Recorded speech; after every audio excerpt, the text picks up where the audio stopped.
अगर आपको भी अपने निजी मसलों से फुर्सत मिली होगी तो आपने सुना होगा कि 3 छात्रों की किसी कोचिंग के बेसमेंट में पानी भर जाने के कारण मौत हो गई। और विद्यार्थियों की मौत होना ये कोई नई बात नहीं है, कोई बड़ी बात नहीं है, इसमें आश्चर्य की कोई बात नहीं है। उस देश में जहाँ हर साल 13-14 हज़ार विद्यार्थी आत्महत्या करके मर जाते हों, उस देश में जहाँ लोग सरकारी नौकरी के पीछे कुछ इस तरह पागल हैं कि एक सीट के लिए हजार स्टूडेंट से भी ज़्यादा आवेदन करते हैं। तो इस मुद्दे के माध्यम से हम शिक्षा से संबंधित कुछ समस्याएं समझना चाहेंगे। हो सकता है कुछ बातें आपको बुरी लग जाएं, पर मेरा उद्देश्य बस इतना है कि आप उन बातों पर ज़रा ध्यान दें, उन पर विचार करें, समझने का प्रयास करेंगे कि विद्यार्थियों की समस्या क्या है, उनकी मांग क्या है, किस तरह वो वहाँ जीते हैं, किस तरह भारत का जवान अपनी ज़िंदगी बर्बाद करता है। कुछ सवाल जिन पर आपको सोचना विचारना चाहिए, और इन सारी समस्याओं की असली जड़ क्या है और क्या उसका समाधान है, इसको गहराई से हम समझने का प्रयास करेंगे। तो ये घटना घटी, इसका आपको पता ही होगा कि 3 छात्रों की मौत हो गई, जो कि आए दिन घटती ही रहती हैं। और इसी घटना को लेकर के जो विद्यार्थी हैं वो अपना विरोध प्रदर्शन कर रहे हैं और उनकी कुछ मांगे हैं। जैसे कि वो कह रहे हैं कि सबसे पहले तो जिन विद्यार्थियों की मृत्यु हुई है उनके घर वालों को कंपनसेट किया जाए। उनकी मांग है कि हम रहते हैं तो वहाँ जो किराया है मकानों का, रूम का, उससे संबंधित रेगुलेशन वगैरह हो, क्योंकि वो बहुत लूटते हैं। और वहाँ जो नालियाँ हैं जिनमें पानी भर जाता है, कोचिंग में अग्निशमक यंत्र हो, फायर एक्सटिंग्विशर, बिजली के जो तार हर कहीं लटकते रहते हैं वो ठीक ठाक हों, और जो बेसमेंट वगैरह में लाइब्रेरी लगती हैं वहाँ से बंद हों और सिर्फ ऊपर के फ्लोर पर ही लाइब्रेरी हो। इसी तरह की उनकी कुछ मांगे हैं। ये तो उनकी मांगे हैं। अब समझिए कि ये जो विद्यार्थी वहाँ पढ़ने जाते हैं शहरों में, यूपीएससी के लिए, सरकारी नौकरी की तैयारी के लिए, आईएएस आईपीएस बनने के लिए, इन्हें किन किन समस्याओं का सामना करना पड़ता है, किस हालत में ये वहाँ पर जीते हैं। अब इनकी बदहाली देखो। बदहाली इसलिए बोल रहा हूँ क्योंकि एक सरकारी नौकरी की खातिर तुम ये सब भुगतते हो। क्या है इन विद्यार्थियों की समस्या? इनकी पहली समस्या है कोचिंग की फीस। ये आईएएस आईपीएस बनने के लिए, यूपीएससी करने के लिए, सरकारी नौकरी के लिए लाखों रुपए हर साल सिर्फ कोचिंग की फीस के रूप में दे देते हैं। लाखों से कम नहीं होती है। उसके बाद ये पढ़ेंगे कहाँ? लाइब्रेरी में। तो लाइब्रेरी के लिए ये अलग से पैसे देते हैं, वहाँ ये लुटते हैं। उसके बाद कोचिंग के अपने नोट्स होते हैं, उनके अलग दाम इनको चुकाने पड़ते हैं। फिर चूंकि ये गए हैं अपने घर से बाहर किसी शहर में, तो शहर के खर्चे वैसे ही अधिक होते हैं। और ये तो अभी बेचारे नौकरी करते भी नहीं है, इनका अपना तो वहाँ कोई घर है नहीं, तो ये लेते हैं रूम किराए पर। तो फिर इनको लूटा जाता है उन सब लोगों के द्वारा जो इनको रूम किराए पर देते हैं, कमरे। और वहाँ इनसे लिए जाते हैं 10-10, 15-15, 20-20, 25-25 हज़ार रुपये महीने के। और वहीं पर इनसे सेफ्टी चार्जेस अलग से लिए जाते हैं, उतने ही रूम के किराए के लगभग बराबर। तो वहाँ लूटते हैं ये। और इनको रूम मिलता नहीं है बिना ब्रोकरेज के, ब्रोकर चाहिए इन सब के बीच में। तो उस ब्रोकर को ये अलग से पैसे देते हैं, वहाँ ये लुटते हैं। समझ रहे हो? ये वो विद्यार्थी है जो अभी तो कुछ कमाता ही नहीं है, पर इसकी एक मांग है, इसे सरकारी नौकरी चाहिए। फिर खाना खरीद कर खाएंगे, पानी खरीद कर पिएंगे, और उन सब का पैसा चुकाएंगे ये।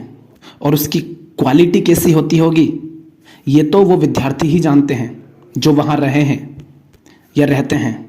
उन माता पिता को कुछ पता नहीं है जो अपने घर में रह करके सोच रहे हैं कि हमारे बच्चे तो पढ़ने गए हैं बड़ी नौकरी लेने। कुछ नहीं पता उनको, 1% तक नहीं पता, क्योंकि इसीलिए तो वो बच्चों पर दबाव बना पाते हैं। अगर उनको थोड़ी भी खबर होती कि बच्चों का क्या हाल वहाँ रहता है तो ये अपने बच्चों पर दबाव नहीं बना पाते। तो उनको रत्ती भर नहीं पता कि होता क्या है वहाँ। तो ये खाना खाते हैं गंदा, पानी पीते हैं गंदा। और शहरों की हालत क्या है? सूरज नहीं दिखता, पेड़ पौधे पशु पक्षी कुछ नहीं, प्राकृतिक रूप से वहां पर कुछ भी नहीं पाया जाता। बिल्कुल घुटन भरे कमरों में रहते हैं। पूरी वायु अशुद्ध, गंदी, सारा माहौल गंदा, हर तरफ नालियां हैं जिनमें गंदगी बह रही है और इनको रहने की जगह मिलती ऐसे ही मोहल्लों में है। और बेसमेंट में डूबकर अगर 3 स्टूडेंट मर गए तो सोचो उस एरिया की हालत क्या होगी। तो ऐसी जगह पर ये सड़ते हैं, पिसाते हैं, घुटते हैं और बीमारियां बहुत सारी अपने अंदर पैदा करते हैं। क्यों? सरकारी नौकरी चाहिए। और इस सब का परिणाम क्या होगा? सब लोग इसको लूट लेंगे, इस विद्यार्थी को सरकार भी लूट लेगी जीएसटी लगा करके। और इसका परिणाम होगा इसकी गरीबी, इसकी बीमारियां, इसकी कमजोरी, इसका लुटा हुआ बर्बाद जीवन, आम के गुटले की तरह चूसा हुआ।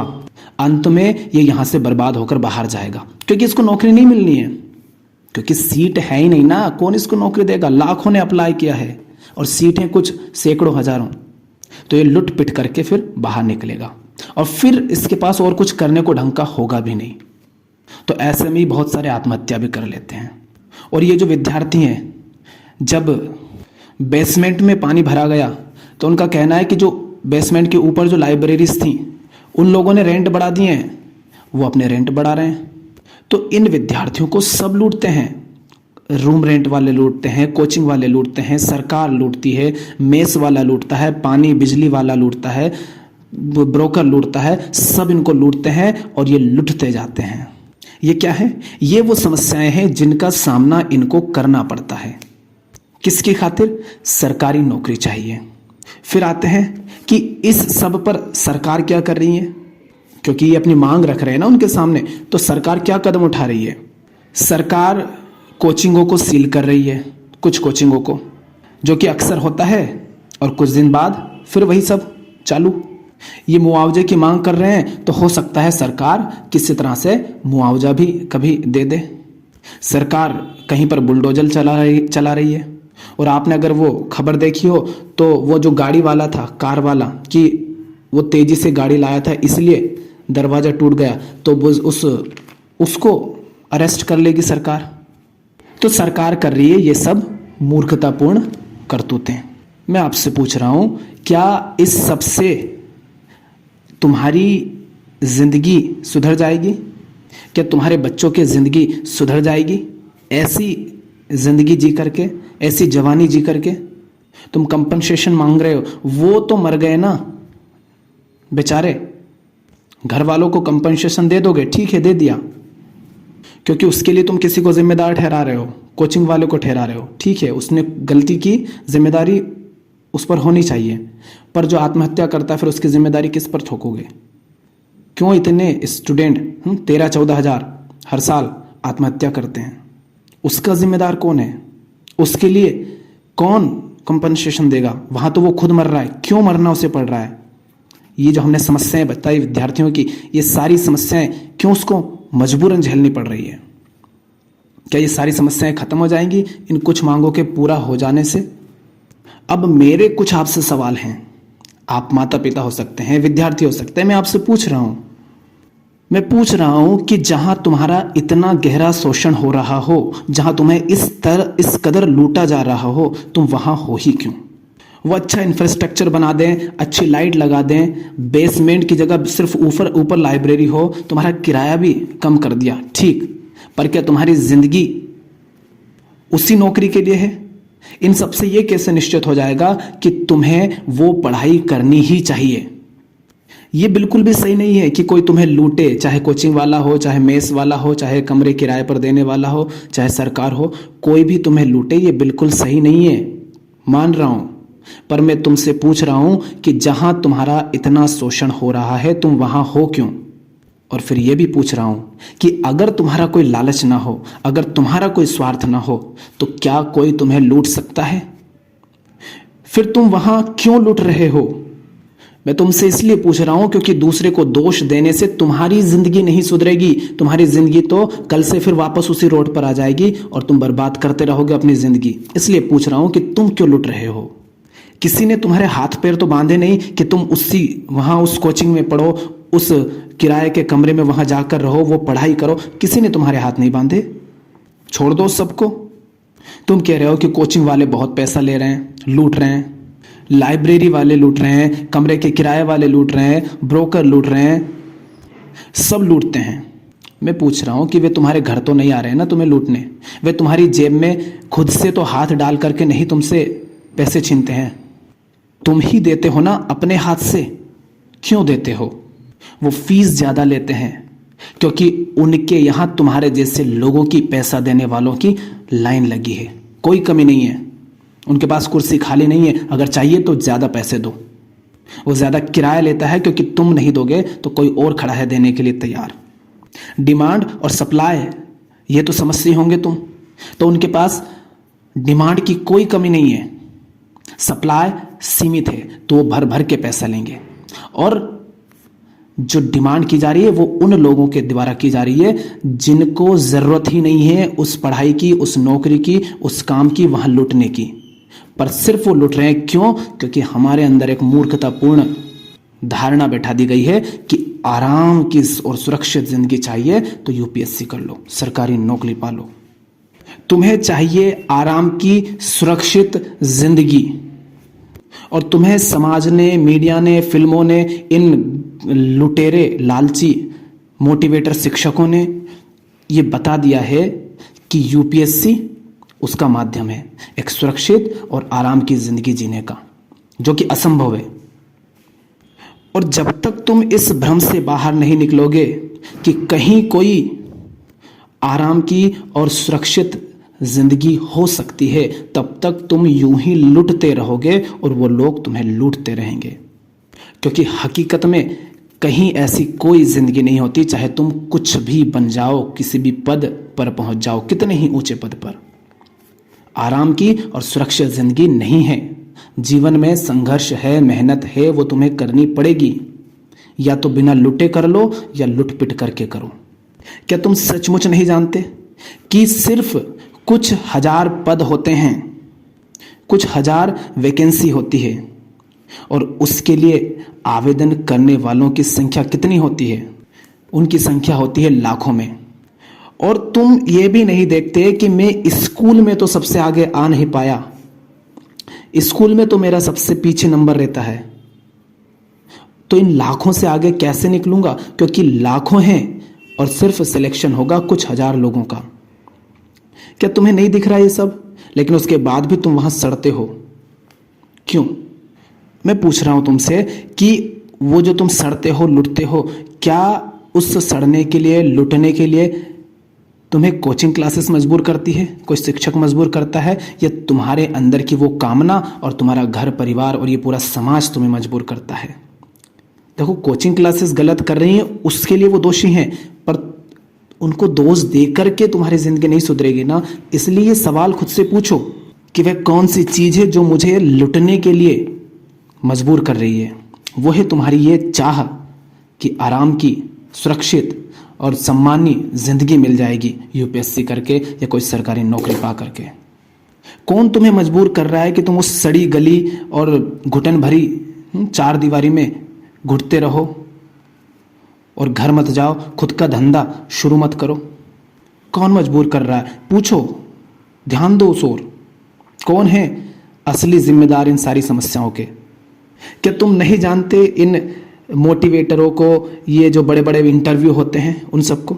तुमने देखा नहीं क्या कि हजारों में से किसी एक विद्यार्थी को सफलता मिल जाती है, उसका सिलेक्शन हो जाता है, उसकी सब बात करते हैं, वो यूट्यूब पर, टीवी चैनलों पर, सब पर छाया रहता है, उसके इंटरव्यू होते हैं, न्यूज़पेपर में उसके बारे में बहुत कुछ छाप दिया जाता है, और जो कोचिंग संस्थान होते हैं जगह जगह उनके पोस्टर लगा देते हैं। ठीक, एक विद्यार्थी सफल हुआ, 1 2 3 4 5 10 जो भी, लेकिन उसके पीछे जो हजारों लाखों असफल हुए हैं, जिनकी सारी मेहनत सब बर्बाद चली गई हैं, जिनका सारा पैसा सब बर्बाद हो चला गया है, बहुत सारे जो मर गए हैं आत्महत्या करके, क्या उनकी बात कभी तुम्हारे ये शिक्षक करते हैं? क्या उनकी बात तुम्हारे मोटिवेटर करते हैं?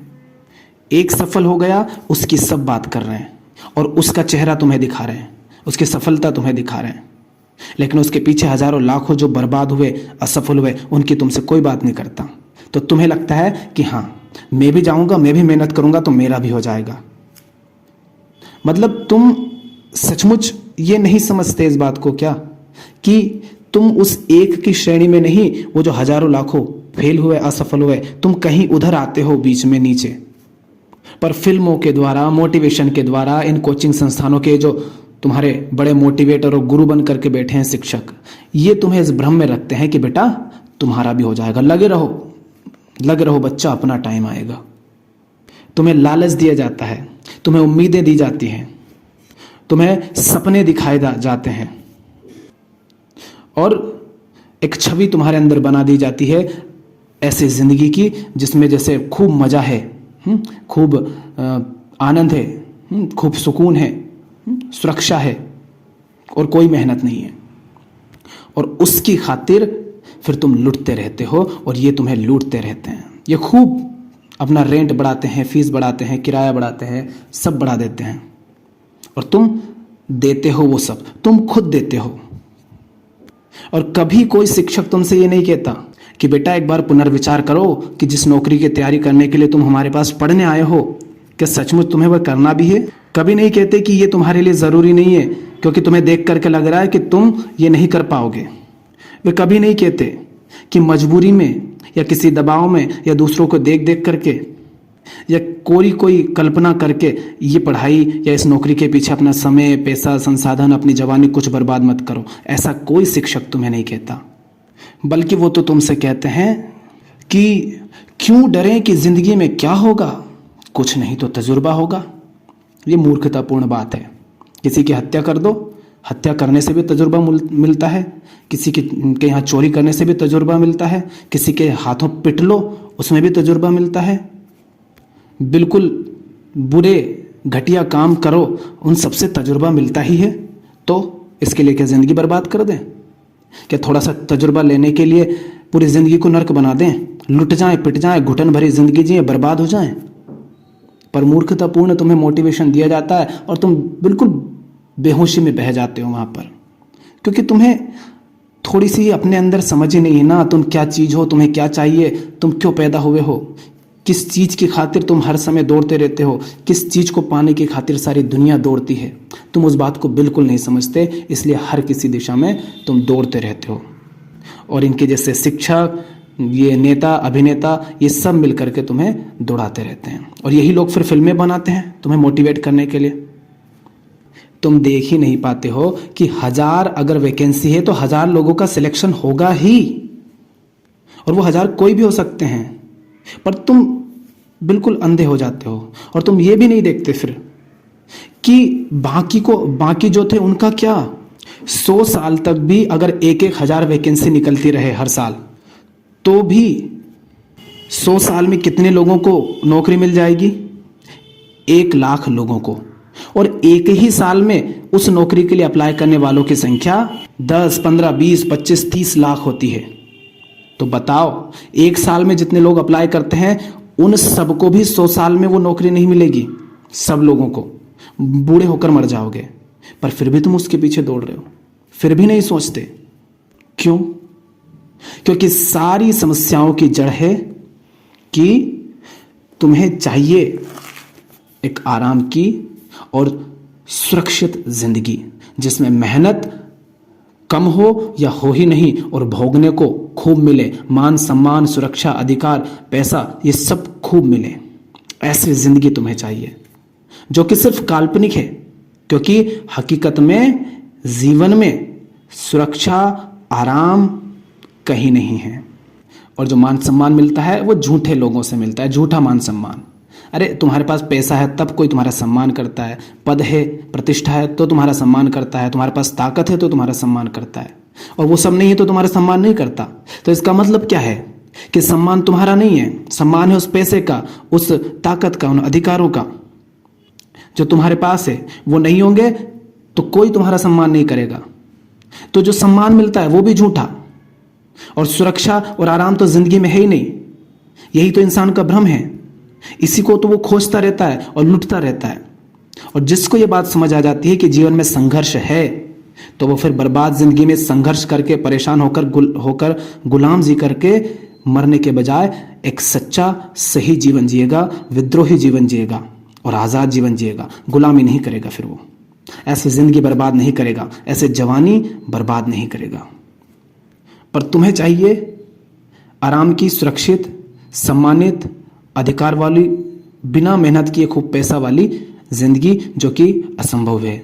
लेकिन इसके लिए तुम्हें बता दिया जाता है कि सरकारी नौकरी कर लो, आईएएस बन जाओ, आईपीएस बन जाओ, यूपीएससी कर लो, वगैरह वगैरह। ये सारी चीज़ें तुम्हें तुम्हारी मनोकामना पूर्ति का आश्वासन दे देती है। और ये सारी कोचिंगें, सरकारें, ये किराएदार, किराए पर रूम मकान देने वाले लोग, ये सब सीढ़ियाँ बन जाते हैं। और समाज के ही कुछ लोग शिक्षक बनकर प्रचार करेंगे खूब उस एक विद्यार्थी का जो सफल हुआ है, फिल्में बनाएंगे उसके ऊपर, और तुम्हारे अंदर उम्मीद जगाएंगे। उम्मीद नाम का एक झुंझुना तुम्हें पकड़ा देंगे कि लगे रहो, अपना टाइम आएगा। और तुम लगे रहते हो और लुटते रहते हो। वो तुम्हें नहीं लुटते, तुम्हारी ये असंभव चाहत तुम्हें लुटवाती है। और ये चाहत एक सामाजिक रोग है जो हमारे समाज में बहुत बुरी तरह से फैला हुआ है। धर्मगुरु बनकर के लोग बैठे हैं और वो तुम्हें लूटते हैं, तुमसे पैसा लेते हैं स्वर्ग की टिकट के नाम पर कि तुम्हारी स्वर्ग में टिकट वो दिलवा देंगे। सचमुच में होता है ऐसा। लोग पैसे देते हैं और ये जो कोचिंग वाले हैं ये नौकरी या सरकारी नौकरी दिलाने के पैसे तुमसे ले लेते हैं। दोनों में क्या अंतर है? कोई नहीं। तो सरकारी नौकरी के पीछे भागकर तुम सिर्फ अपनी जिंदगी बर्बाद कर रहे हो। और वो सब लोग जो तुम्हें लूटते हैं वो आबाद होते जाते हैं, खूब पैसा कमाते हैं। और एक बात बताओ, जिन पर तुम इल्जाम लगा रहे हो कि वे तुम्हें लूटते हैं, वे हैं कौन? मशीन तो है नहीं। वे सब समाज के बड़े नैतिक, बड़े सभ्य, सम्मानित लोग हैं। आज जिन शिक्षकों पर तुम इल्जाम लगा रहे हो, कल इन्हीं के नारे गाते थे ना, इन्हीं को फॉलो करते थे ना, इन्हीं को तुम अपने सर पर चढ़ाकर बैठते थे ना। और मैं कह रहा हूं कल फिर तुम वही करोगे, क्योंकि तुम्हारे अंदर वो एक कामना बैठी है। तो मैं कह रहा हूं कि ये जो लोग हैं जिन पर तुम इल्जाम लगा रहे हो, ये समाज के बड़े नैतिक, सभ्य और सम्मानित लोग हैं। और वो भी हैं इंसान ही। तो इंसान ही है और वो इंसान को लूट रहे हैं। जैसे तुम आराम चाहते हो वैसे वो भी चाहते हैं। और उनको लगता है कि तुम्हें लूट करके उन्हें आराम मिल जाएगा, कमा करके खूब, तो वो तुम्हें लूटते हैं। लेकिन मैं तुमसे पूछ रहा हूं, आज वे तुम्हें लूट रहे हैं। क्यों? क्योंकि उन्हें मौका मिल रहा है तुम्हें लूटने का। पर मैं कह रहा हूं कि जब तुम्हें मौका मिलता है तब तुम भी लूटते हो। तुम अगर किसी को भी लूटते हो तो तुम्हें भी लूटना पड़ेगा। ये बात बहुत बड़ी है। वैसे ही जैसे तुम अगर किसी को गुलाम बनाओगे तो तुम्हें भी गुलाम बनना पड़ेगा। तुम किसी का शोषण करोगे तो तुम्हें भी शोषित होना पड़ेगा। छोटे से गांव का कोई गरीब से गरीब इंसान होगा जो अपने आप को बड़ा मासूम, निर्दोष और शोषित बताता होगा, लेकिन वो इंसान भी अपने स्तर पर खूब लूटता है। अपने से कमजोर का वो भी शोषण करता है। तो निर्दोष कोई नहीं है। बस यहां जिसको मौका मिल जाता है लूटने का, वो लूट लेता है। और जब तक तुम निर्दोष नहीं होगे तब तक तुम बिल्कुल बेपरवाह होकर इनका विरोध नहीं कर पाओगे। अरे माता पिता तक अपने बच्चों को लूट लेते हैं। तुम में से ही बहुत सारे ऐसे होंगे जो उस सरकारी नौकरी के पीछे इसलिए जा रहे हैं, वहां उस सड़ी और घुटन भरी जिंदगी को इसलिए जी रहे हैं, वहां इसलिए पिस रहे हैं क्योंकि तुम्हारे ऊपर माता पिता का, घर परिवार वालों का, रिश्तेदारों का, समाज का दबाव है। तो तुम्हारे माता पिता खुद तुम्हें लूट रहे हैं, वो तुम्हारी जिंदगी को बर्बाद कर रहे हैं, तो दूसरे को क्या दोष देना? ऐसा तो है नहीं कि तुम्हें सरकारी नौकरी से प्यार है इसलिए तुम वहां पर हो। नहीं ना, प्यार वार तो है नहीं तुम्हें। तो या तो तुम पर दबाव है इसलिए कर रहे हो, इसलिए लूट रहे हो, या फिर तुम्हारी वही कामना है जिसकी हम जब से बात कर रहे हैं। और बहुत सारी छवियां तुम्हें दिखा दी गई हैं, बहुत सारे सपने दिखा दिए गए हैं, इसलिए तुम जा रहे हो। फिर पूछ रहा हूं, प्यार नहीं है उस नौकरी से तो क्यों कर रहे हो? क्योंकि सिर्फ पैसे चाहिए इसलिए ना? थोड़ा बहुत कुछ और चाहिए? अगर पैसे ही चाहिए तो क्या कोई दूसरा काम धंधा नहीं है? है ना? 10-12 साल तक तुम कोचिंग और लाइब्रेरी इन सब की फीस भरते हो। शहर में रहकर महंगा किराया देते हो, ब्रोकर को देते हो, खाने पीने का घटिया माल तुम कंज्यूम करते हो, गंदे और घुटन भरे माहौल में रहते हो, बिल्कुल प्रदूषित वायु में तुम जीते हो, सड़ते हो वहां, बीमार होते हो वहां, उस बीमारियों पर खर्चा करते हो, अपनी हालत खराब कर लेते हो, उस पर खर्चा करते हो। और पूरी जवानी को चार दीवारी में बिता देते हो।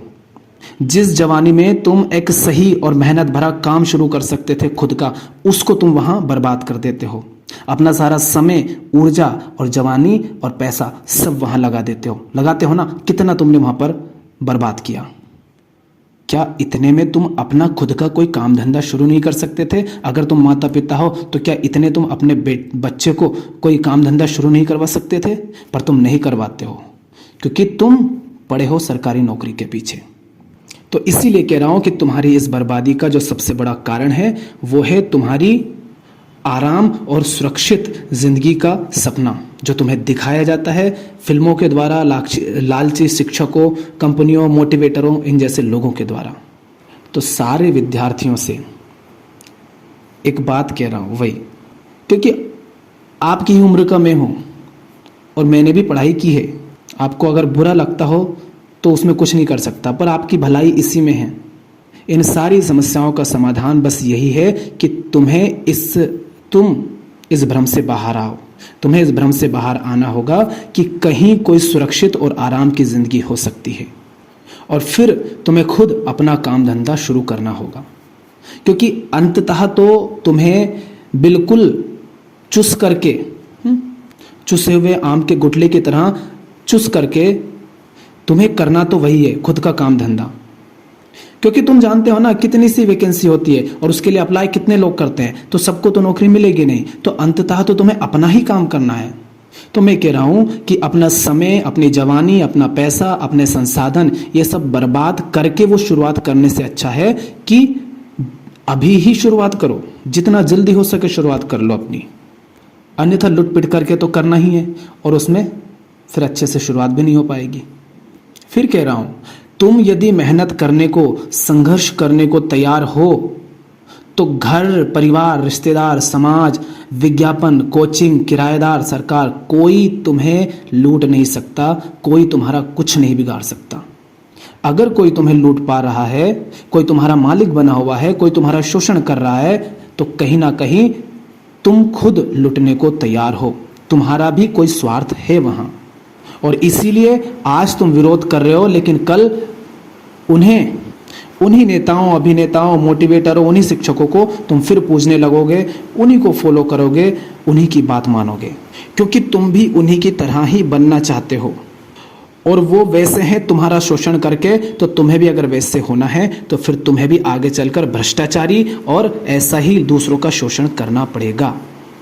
तो फिर कह रहा हूं कि अंततः तो तुम्हें लुटकर आना ही है वापस।